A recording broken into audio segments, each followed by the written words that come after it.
Some of you may remember in April of last year, I was fortunate enough to be nominated to the World Car Awards jury panel. And recently, we concluded our 2020 World Car Awards season, naming the following winners. In the performance category, as well as the luxury category, double winner in the Porsche Taycan. In the design category, a car that was penned by a very good friend of this show, as well as a previous Inside the MOTOMAN Studio guest, Ken Sauer, the Mazda 3. Then the big award, World Car of the Year, didn't go to a car, went to the Kia Telluride. And then there's one more category. The World Urban Car of the Year was the Kia Soul EV. So it would stand to reason, why the hell am I standing next to a mini EV? Well, you see, this was one of the three finalists, and I would argue is the best driving of those three cars. So last week when we did the broadcast, you can click on the link here and see that broadcast, I got this car in the studio to talk about it. And rather than give it back right away, I figured, you know what? Let's keep it, let's drive it, because we haven't driven a Mini in a really, really long time, and we haven't driven an electric Mini. And let's answer the question, why was it just a finalist and not the winner?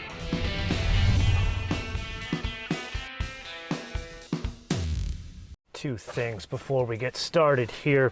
Number one, even though this is an EV, it is significantly lighter than the 911 Turbo you and I drove on the same road, by a factor of like 20%. And number two, there's some pageantry as we get started here. Are you ready for it?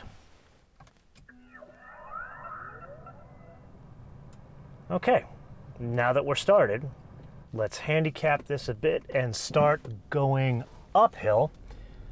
And really the second mini EV. We'll get to that later. This is the basic mode, and ready? Here we go.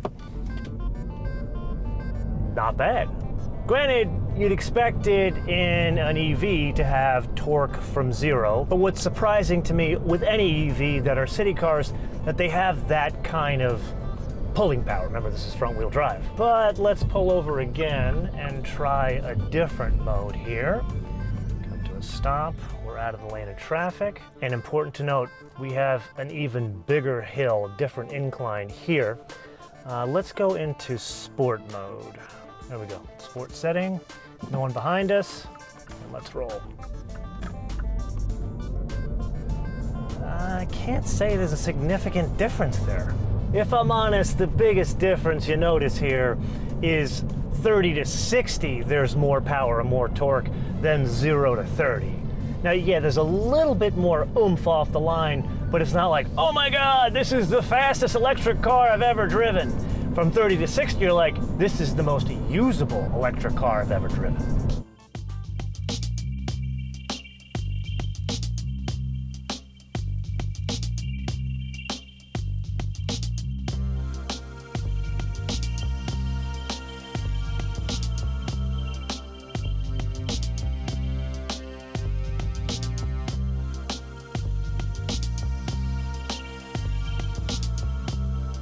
So here's a fun fact.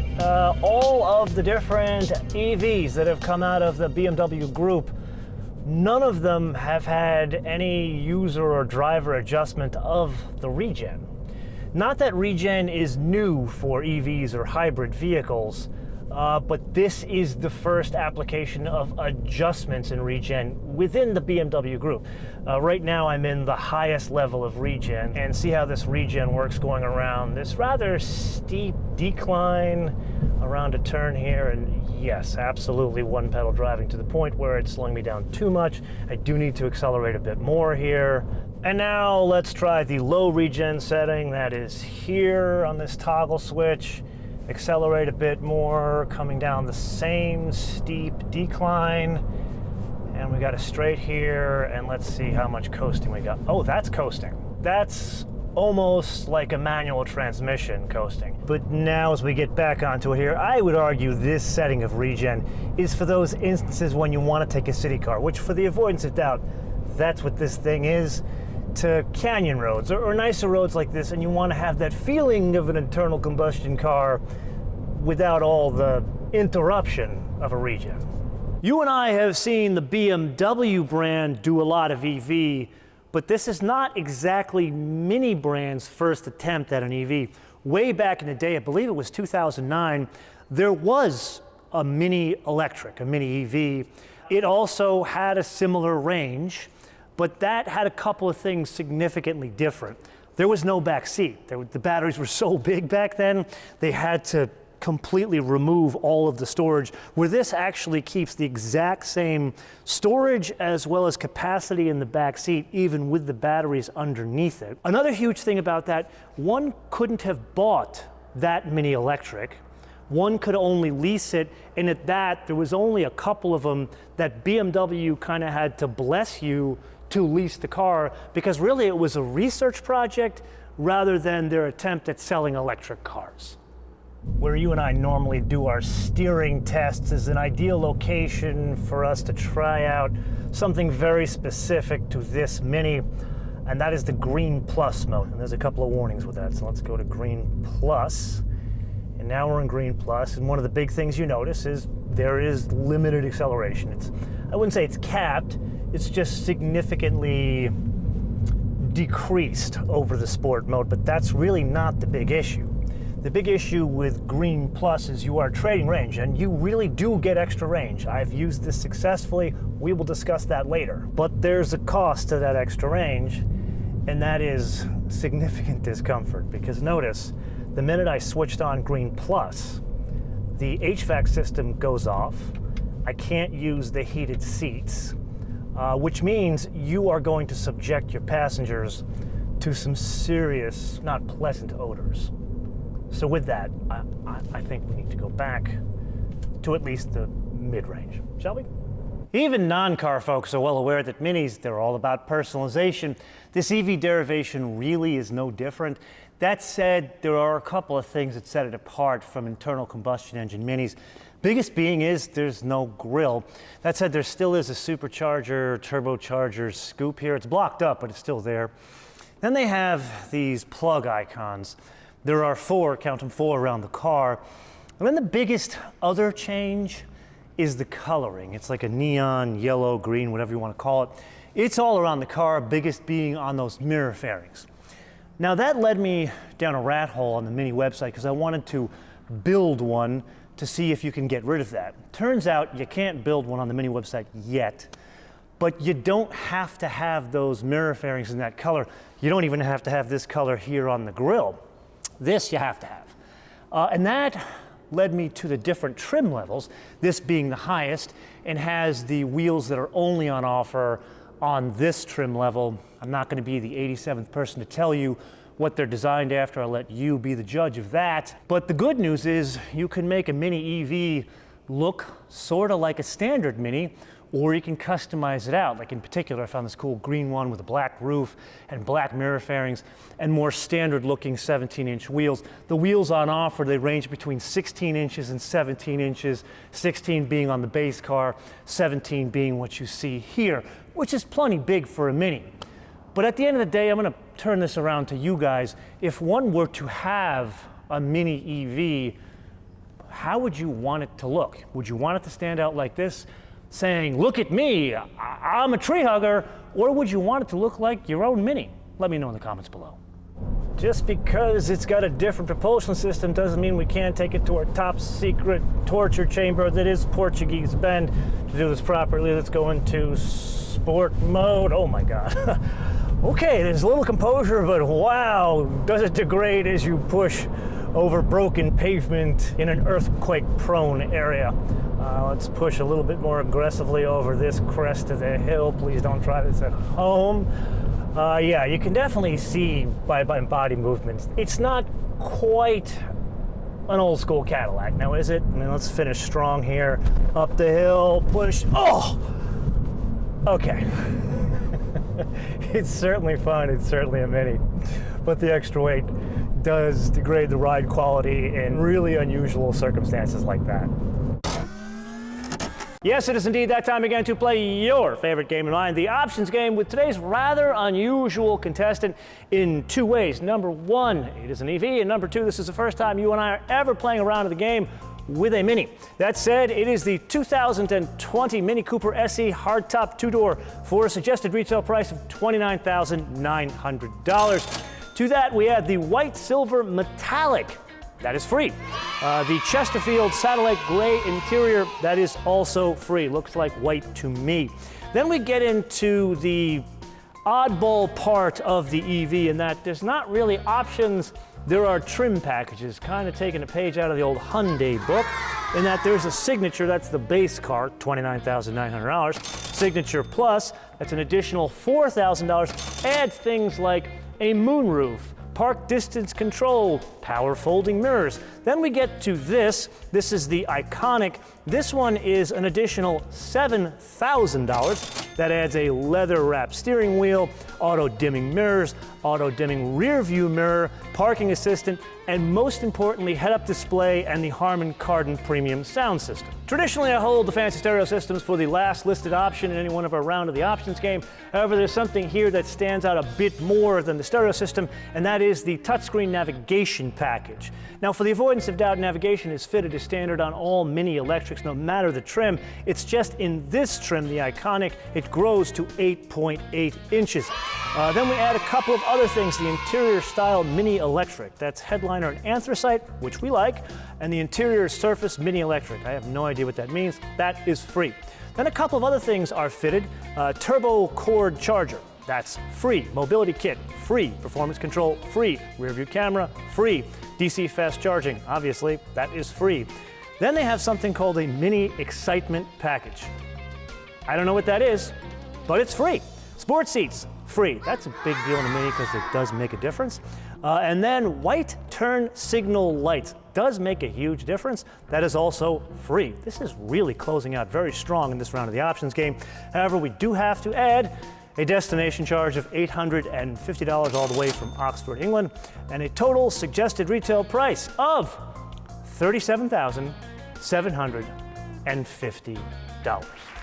Note, I am not going to talk to you about any rebates that perhaps another episode we'll talk about this. I feel those rebates from governments are kind of charity to rich people that buy these things. But that's a discussion for another day.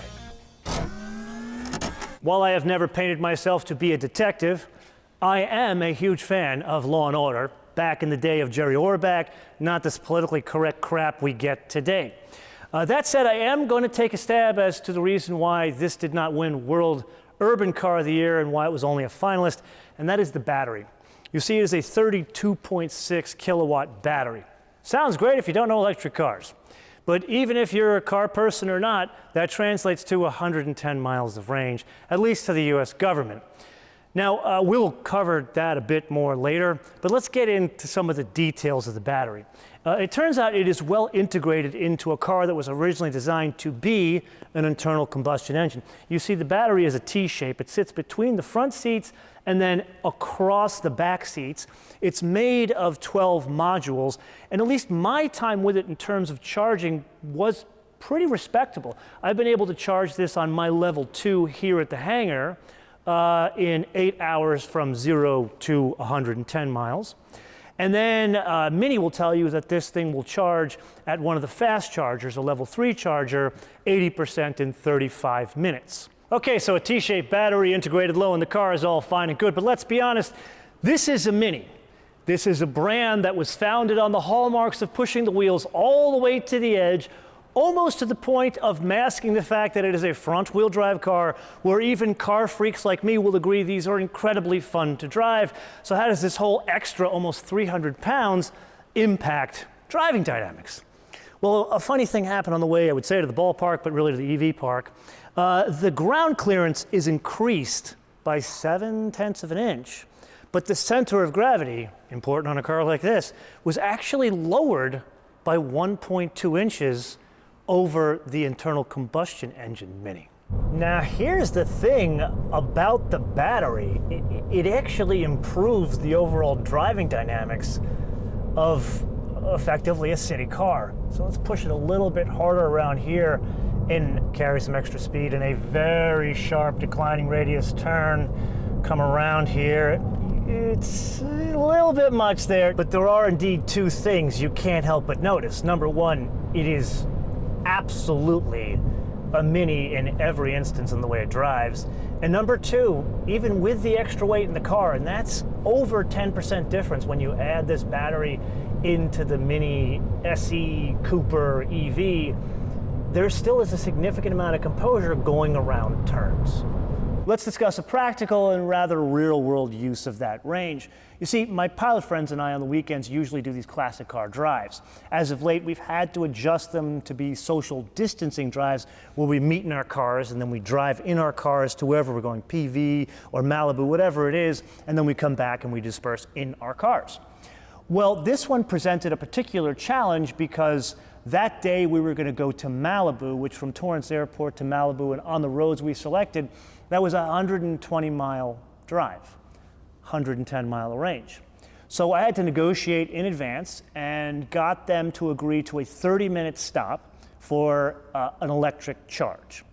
So I left here with 108 miles of range, kept it in Green Plus mode, got it to the Whole Foods in Malibu with 77 miles of range left. Plugged it in, fudged it a little bit, got it to charge for 42 minutes, so got them to hang out just a little bit longer. That gave me 86 miles of range left. But that's where we get into more of the struggle, because now you're getting into canyons, so a lot of uphills as well as a lot of downhills. So there were times the range would just crater, but then there were times that I would go down like Tuna Canyon, and that's just a straight downhill. I'd keep the high regen on, and I picked up, I want to say 7 miles just in that one downhill. Ultimately, returned back here to the hangar with 36 miles of range left. And the total drive was 125 miles. Before we press on any further, I'd like to go down on record as saying, I love driving this thing. So much so I'm going to cry like a schoolgirl when they come take it from me. I would even go so far as to saying, it is the best driving EV on offer today, short of hypercars that have electrification. But that said, there are realities of life called competition. And what, a year and a half ago, Craig Cole and I, we drove the Kona EV together and fell in love with that vehicle. But as wonderful as that thing was, it's not nearly as fun to drive as this. And it's more expensive. It's $37,190 base price, but it has 258 miles of range in the basic offering. Then there's the Chevy Bolt, not my favorite, 259 miles of range with a $36,600 base price. And then of course there's the elephant in the room, the Tesla Model 3, 250 miles of range, all the way up to 322. They're claiming a base price of $39.90. Go ahead and try to find one of those. But the reality of the situation is, 110, even for 30 grand, here's the struggle. All of the scientists and all of the marketers at every car company, not just BMW Group, will tell you that most people drive less than 50 miles a day. Forget about 100. So there's more than enough range. I have used this thing for a week with plenty of range on a simple level 2 charger. I've never had to charge, I actually charged it once from 0 up to 110 and did that overnight. So I've never had an instance where I've had a problem with range. And if people are being honest with themselves, I don't think they would have a problem with range.